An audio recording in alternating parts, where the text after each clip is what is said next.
नमस्कार दोस्तों, आप सभी का अपना गुरुजी यूट्यूब चैनल पे स्वागत है। जैसा कि दोस्तों हमने पहले कारक परिचय पढ़ा, प्रथमा विभक्ति पढ़ी। आज हम कारक की द्वितीय विभक्ति को पढ़ने वाले हैं और बहुत ही आसान तरीके से ये पढ़ने वाले हैं।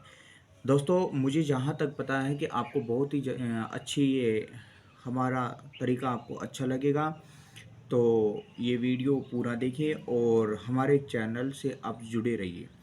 जैसा कि आज हम कारक की द्वितीय विभक्ति को पढ़ने वाले हैं। कारक की जो द्वितीय विभक्ति है उसके बारे में हम पढ़ने वाले हैं और इसका जो ये है कर्म। तो इसमें जो बताया गया है कि बिल्कुल सीधे तरीके से बताया गया है कि हमें किस तरीके से क्या है। कर्तुः क्रिया आप तुम इष्टतम कारकम क्रम संज्ञम स्यात्। हाँ दोस्तों, इसका है कर्तुः क्रियाया आप तुम इष्टतम कारकम क्रम संज्ञा स्यात्। जैसे कि हम आपको बताने वाले हैं, इसमें क्या है कि जो कर्ता है ना यानी कर्ता क्रियायाम ये सर्वाधिकम इच्छति तस्य क्रम संज्ञा भवति।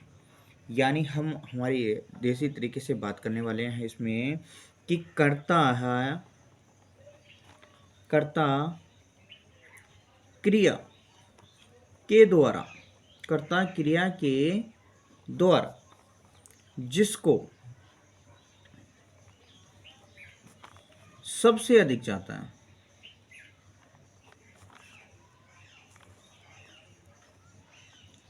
सबसे अधिक कर्ता क्रिया के द्वारा जिसको सबसे अधिक चाहता है, वो चाहता है उसकी क्रम संज्ञा हो जाती है। यानी उसकी क्रम संज्ञा होती है। यानी हम कह सकते हैं कि क्रम में द्वितीय विभक्ति होती है। ये तो आपको पता ही है, क्रम में कौन सी विभक्ति होगी, द्वितीय विभक्ति होती है। यानी कर्ता क्रिया के द्वारा, किसके द्वारा, क्रिया के द्वारा। कर्ता किसके द्वारा चाहेगा, क्रिया के द्वारा जिसको सबसे अधिक क्या चाहता है। कर्ता है जो क्रिया के द्वारा जिसको सबसे अधिक चाहता है, वहां क्रम संज्ञा हो रही है। सीधी सी बात है, वहां क्रम संज्ञा हो रही है। जैसे कि हम बोलते हैं, एक उदाहरण देख लेते हैं। जैसे राम है ग्रामम गच्छति। यानी यहाँ कर्ता कौन है, राम। क्रम कौन है, ग्राम। यानी कर्ता हो गया राम, ग्रामम हो गया क्रम, और ये हो गई धातु यानी क्रिया।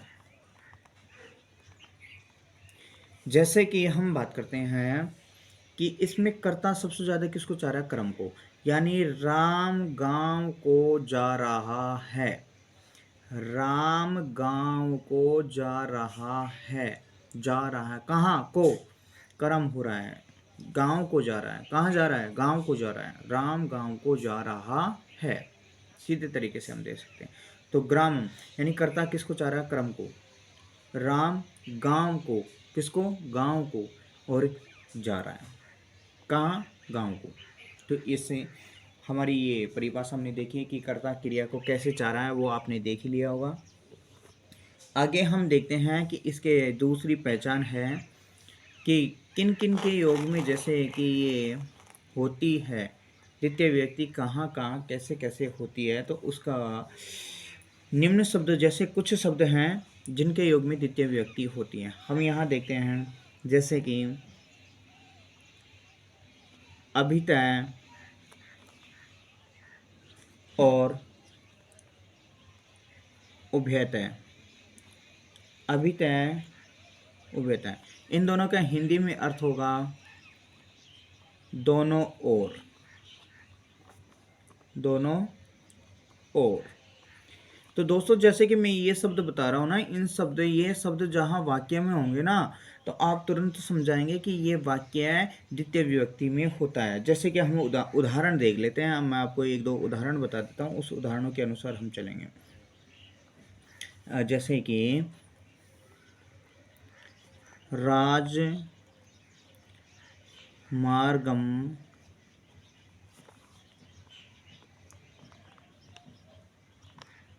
अभितः वृक्षा सन्ति। अब देखो दोस्तों, यहाँ राजमार्ग अभितः शब्द आ गया ना। देखो पहले हमको वाक्य में ये ऐसे शब्द दे दिया जाएगा, इसमें कौन सी विभक्ति है आपको ये पहचानना होगा। तो आपको जैसे कि राजमार्गम, यहाँ भी राजमार्गम में भी देखो द्वितीय विभक्ति हो रही है, अभितः के योग में भी द्वितीय विभक्ति हो रही है। हो रहे नहीं हो रहे, आप स्वयं देखो। वृक्षा संति बहुवचन में होगा, यानी राजमार्ग के दोनों ओर वृक्ष हैं। इसकी हिंदी होगी राजमार्ग के दोनों ओर वृक्ष हैं। राजमार्ग के दोनों ओर, अभी तो यानी दोनों ओर वृक्ष हैं। तो दोस्तों ऐसे वाक्यों में ऐसे शब्द आएंगे, ऐसे हमें पता लगाना है कि अभितक योग में इस वाक्य में कौन सा विभक्ति हो रही है। जैसे इससे शब्द से पहले भी आप शब्द को देख सकते हैं, यहाँ भी विभक्ति का आपको पता लगा सकता है। हम देसी तरीके से कह रहे हैं ये कि राजमार्गम और अभितः, तो दोनों में देखो इस प्रकार से। जैसे और भी उदाहरण हम देखते हैं। परितः, सर्वतः, इनका अर्थ होता है चारों ओर। इनका अर्थ क्या होता है? चारों ओर। यानी इसको भी हम यहाँ जोड़ सकते हैं। जैसे आप देखते हो, राजमार्गम परितः वृक्षा सन्ति, राजमार्गम सर्वतः वृक्षा सन्ति, राजमार्गम उभयतः वृक्षा सन्ति। तो दोस्तों ऐसे हम वाक्यों को ऐसे बनाकर देख सकते हैं कि राजमार्गम परितः वृक्षा सन्ति, तो राजमार्ग के चारों ओर वृक्ष हैं। यहाँ अभी तक जगह परितः आ जाएगा तो भी ये वाक्य होता है, हमें पहचानना होगा। परितः सर्वतः यानी चारों ओर होता है। आगे और देखते हैं।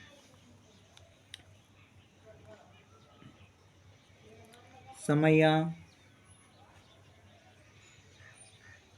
निक्सा, समया निक्सा, इनका अर्थ होता है समीप में, समीप में। जैसे कि हम इसका भी उदाहरण देख सकते हैं कि यहाँ लिख के बता देता हूँ दोस्तों मैं।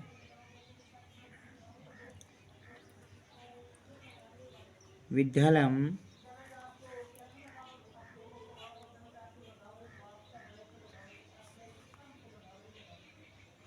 निक्सा देवालय अस्ति। अब देखो निक्सा है ये शब्द, अपन ने यहाँ देखा था निक्सा या समय, दोनों में इसको विद्यालय के पास मंदिर है। विद्यालय के पास मंदिर है, आप देख लीजिए, विद्यालय के पास मंदिर है। तो दोस्तों इसमें बिल्कुल हो रहा है कि विद्यालय के पास मंदिर है। मंदिर कहाँ है? विद्यालय के पास, विद्यालय के पास मंदिर है। तो इसमें किसके पास बताया गया है? विद्यालय के पास। आगे हम बात करते हैं और भी उदाहरण के बारे में, और भी देखते हैं किन किन के योग में द्वितीय विभक्ति होती है, वो देखिए हम सभी देखते हैं। अंतरेण और बिना, यानी इन दोनों का हिंदी में अर्थ होता है बिना।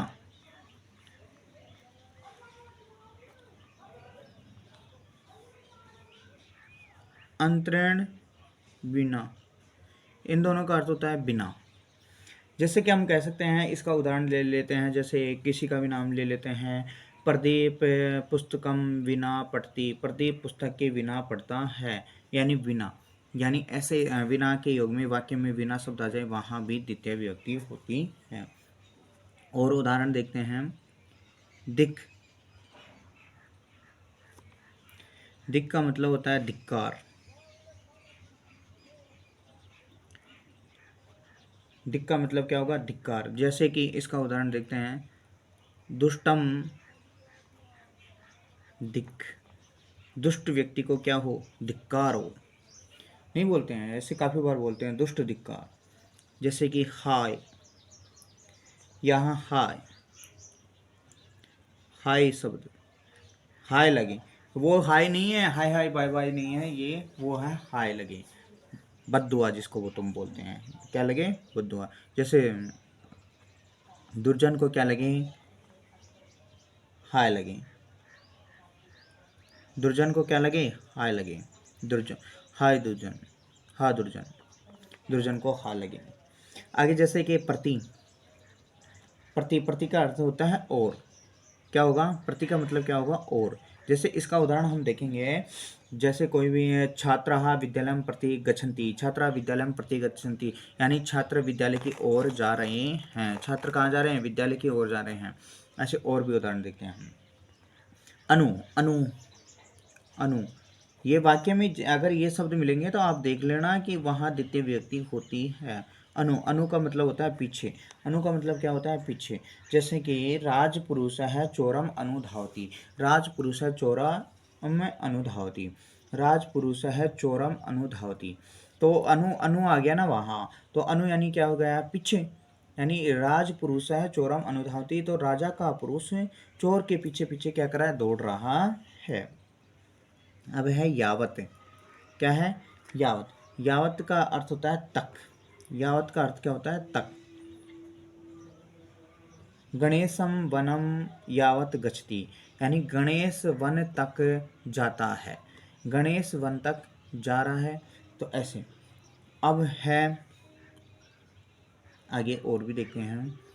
अधो अधः, अधो अधः, यानी सबसे नीचे। यानी इनका इसका क्या होगा? सबसे नीचे, सबसे नीचे। यानी हम कह सकते हैं कि भूमि अधो अधः जलम अस्ति, भूमिम अधो अधः जलम अस्ति। हाँ दोस्तों, भूमिम अधो अधः जलम अस्ति, यानी भूमि के अधो अधः यानी नीचे, सबसे नीचे जल है। भूमि के सबसे नीचे जल है। आगे देखते हैं, इसका और भी उदाहरण है। अध्यधि, अध्यधि का मतलब हो गया अंदर अंदर। क्या हो गया? अंदर अंदर। यानी लोकम अध्यादि हरि अस्ति, लोकम अध्यादि हरि अस्ति, यानी संसार के अंदर अंदर क्या है? भगवान है। अब दूसरा उदाहरण हम और देखते हैं। ऊपरी, ऊपरी, ऊपरी, ऊपरी, यानी ऊपर ऊपर। क्या होगा? ऊपर ऊपर, यानी सबसे ऊपर जिसको बोल सकते हैं। यानी लोकम ऊपरी ऊपरी सूर्य अस्ति, लोकम ऊपरी ऊपरी सूर्यम अस्ति, लोकम ऊपरी ऊपरी सूर्य अस्ति, संसार के ऊपर ऊपर सूर्य है। तो दोस्तों यहाँ तक तो हमने देखा कि ये इन शब्दों के योग में द्वितीय विभक्ति होती है। अभितः, उभयतः, परितः, सर्वतः, समय, निक्षा, अंतरेण, बिना, दिक, हाय, प्रति, अनु, यावत, अधो अधः, अध्यधि और ऊपरी ऊपरी, इन शब्दों के योग में द्वितीय विभक्ति होती है। आगे हम और देखते हैं। जैसे कि आगे बात करते हैं हम, इसका नियम 3 पे हैं। आदेशीन इस्ता साम क्रम। तो यहाँ देखिए दोस्तों, यानी अधि उपसर्ग है। ये अधि क्या है? उपसर्ग है। तो अधि उपसर्ग है। तो अधि उपसर्ग के बाद में देखो कौन कौन सी धातु? स्था, सीन धातु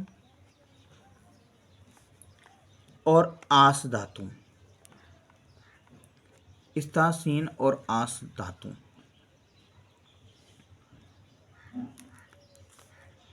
ये धातु ही है। स्था, सीन, आस धातु से पहले अगर अधि आता है तो वहाँ द्वितीय विभक्ति होती है। स्ता सीन आस धातु से पहले अधि आता है तो वहाँ द्वितीय विभक्ति होती है। जैसे कि हम एक दो उदाहरण देख लेते हैं, देखो अधि का देख लेते हैं। जैसे कि सुरेश है संयम अधिसेते। देखो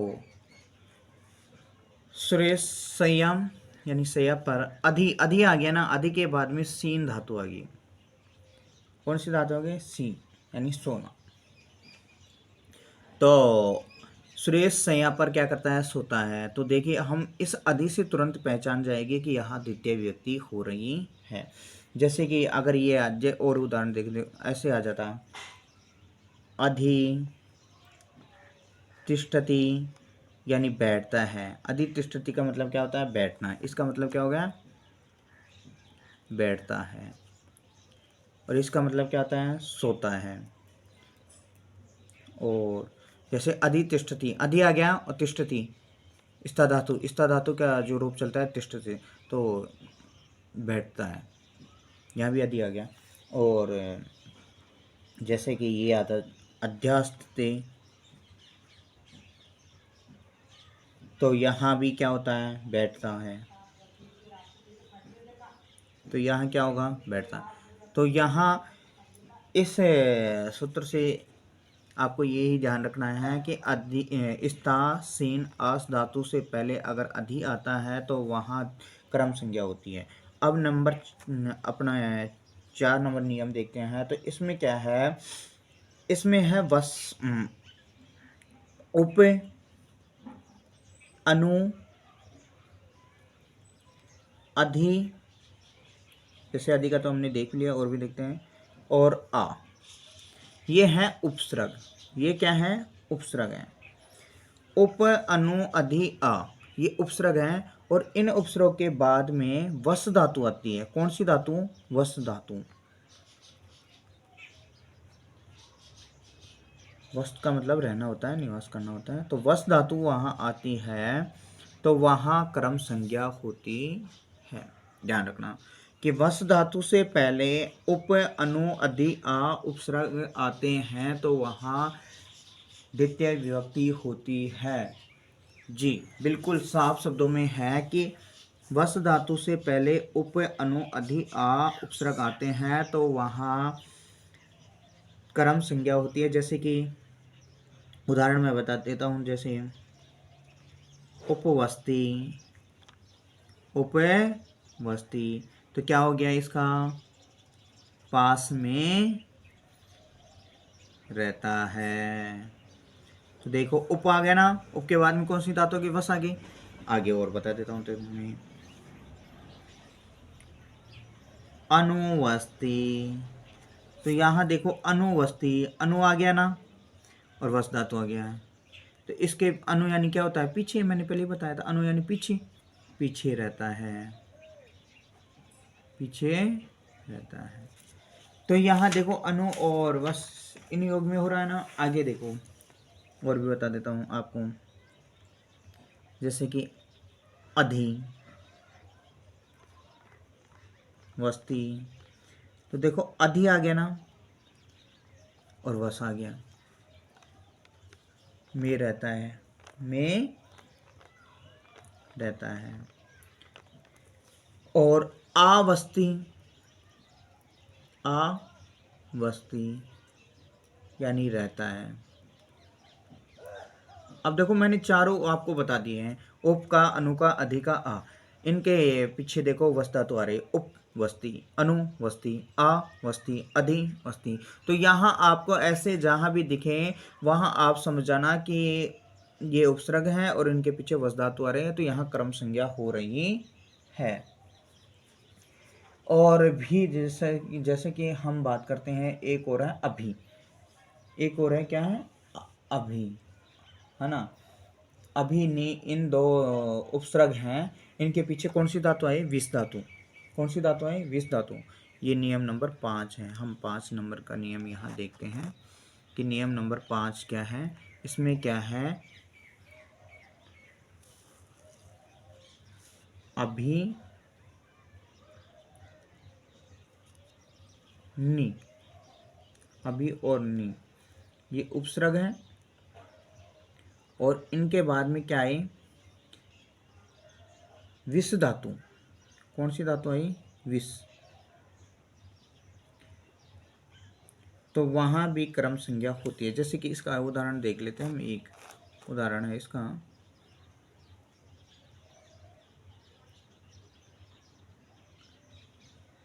अभिनि विसते, अभिनिविसते। तो अभी आया, नि विसते, तो यहाँ इनका इसका मतलब हो गया प्रवेश। क्या हो गया, प्रवेश करता है। तो यहाँ भी क्रम संज्ञा द्वितीय विभक्ति हो रही है। आगे हम बात करते हैं, तो देखिए आगे हम बात करते हैं अकथित च। इसमें 16 धातु होती हैं। कितनी धातु होती हैं, 16 धातुएं होती हैं। संस्कृत में ये 16 धातुएं होती हैं, 16 धातुएं होती हैं। तो आपको मैं ये 16 धातुएं बताता हूँ। इन धातुओं के योग में द्वितीय व्यक्ति क्रम संज्ञा होती है, द्वितीय व्यक्ति क्रम संज्ञा होती है। जैसे कि हम 16 धातुओं के देखते हैं, नंबर 1 से ही देख लेते हैं। दूहे, दूहे, दूहे का मतलब होता है दूहना होता है। दूहे का मतलब क्या होता है, दूहना होता है। दूहे का मतलब क्या होता है, दूहना। जैसे गोपाल है गाम दुग्धम दोग्धी, तो दूहे का मतलब धोना होता है, द्वितीय व्यक्ति। और दूसरे देखते हैं याच, याच का मांगना, याच का क्या होगा, मांगना। 3 नंबर पच, पच का पकाना, पच का पकाना। तो इसका उदाहरण कैसे होगा, पाचक है तंडुलान ओदनम पचती, पाचक है तंडुलान ओदनम पचती, यानी पाचक चावलों से भात पकाता है। हम आपको उदाहरण भी बताएंगे, पहले ये 16 धातुएं हम देख लेते हैं। दंड, दंड, दंड का मतलब दंड देना होता है, दंड देना।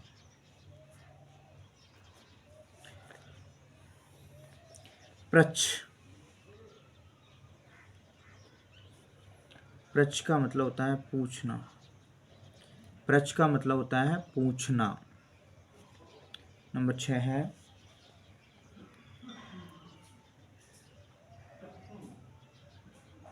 रुद्ध, रोकना, रुद्ध का मतलब होता है रोकना।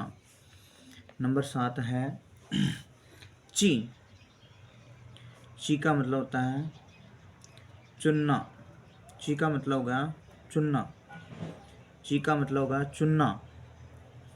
और नंबर 8 है जी, जी का मतलब होगा जीतना, जी का मतलब हो गया जीतना। ये धातुएं हैं हमारी 9 और 10 एक साथ ही लिख देता हूँ मैं। ब्रू, ब्रू यानी होता है बोलना, बोलना। और 10 पे है सास,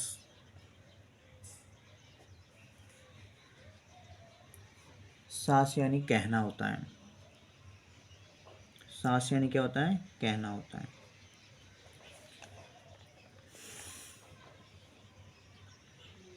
आगे जैसे बात करते हैं मथ, मथ का अर्थ होता है मथना।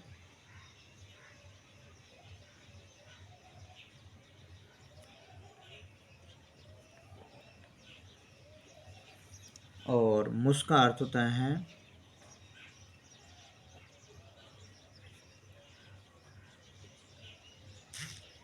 चुराना,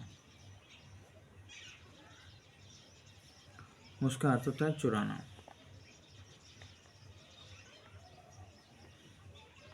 नी, नी का अर्थ होता है ले जाना,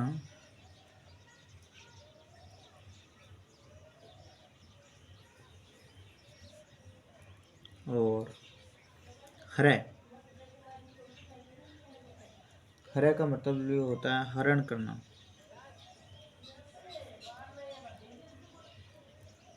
हरै का मतलब होता है हरण करना।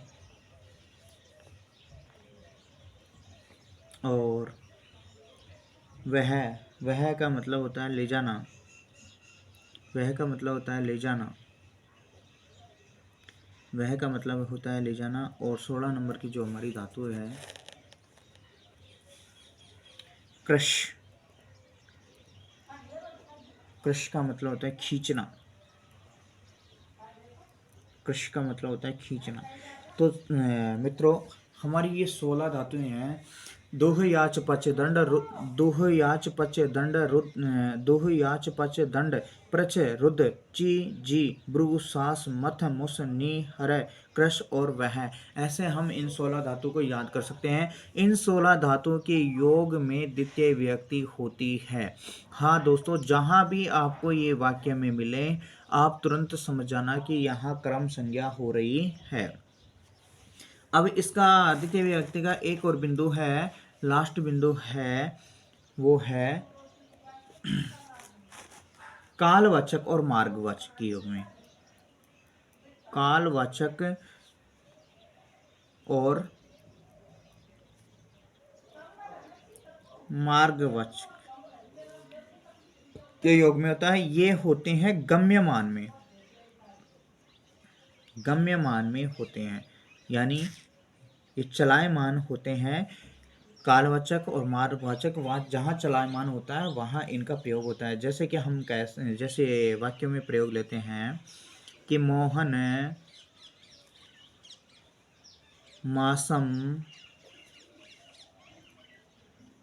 अधिते। तो देखो, मोहन मासम अधिते, तो मासम और अधिते, तो मोहन लगातार महीने भर से क्या कर रहा है, अधिते यानी पढ़ रहा है। मोहन लगातार महीने भर से क्या कर रहा है, पढ़ रहा है, वो लगातार पढ़ रहा है। जैसे और उदाहरण देता हूं मैं आपको एक है कि प्रदीप है योजनम पठती, तो योजनम आ गया इसमें, यानी प्रदीप लगातार एक योजन तक पढ़ रहा है। यानी कितने योजन तक, एक योजन तक प्रदीप लगातार पढ़ रहा है। तो ये गम्यमान है, तो गम्यमान के योग में द्वितीय व्यक्ति क्रम होती है। तो दोस्तों, आपको हमारी ये आज द्वितीय व्यक्ति पूर्ण हो चुके हैं। और अब हम अगला जो वीडियो होगा हमारा कारक विभक्ति का तृतीय विभक्ति का होगा। तो आप हमारे चैनल से जुड़े रहें, वीडियो को देखें और शेयर भी करें, सब्सक्राइब भी करें। मिलते हैं अगले वीडियो में। वंदे मातरम। धन्यवाद।